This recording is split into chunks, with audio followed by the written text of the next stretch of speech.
Opposite ఇక్కడ నుంచే పెట్టదు. ఇంకా వెనక్కి పోతే బాగా వస్తుంది. నాన్న బ్యాక్ రండి నాన్న.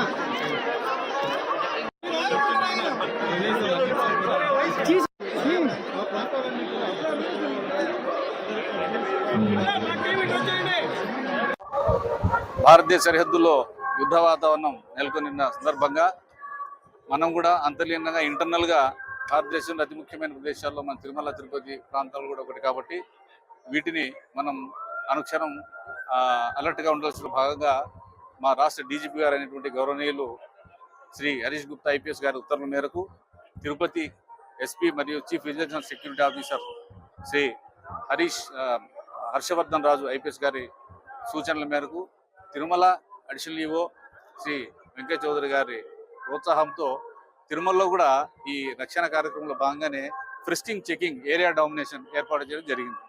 ఇందులో భాగంగా సివిల్ పోలీసు, ఏఆర్ఏపీఎస్పీ, తర్వాత టీటీడీ విజిలెన్స్ సెక్యూరిటీ వింగ్, అలాగే బీడీ టీమ్స్, డాగ్ స్క్వాడ్స్ వీళ్ళందరం కలిసి ఎస్పెషల్లీ ఆక్టోపస్ అందరం కలిసి 135 మందితో 4 బృందాలుగా విడిపోయి తిరుమలని క్షుణ్ణంగా పరిశీలించడం జరుగుతుంది. ఎక్కడైనా అనుమానిత వ్యక్తులు కానీ అనుమానిత వస్తువులు కానీ జరిగితే వాటి మీద తగు చర్య తీసుకోవడం జరుగుతుంది. ఇది एक वेरीफाइड पीएनएल स्टेटमेंट है मेरा।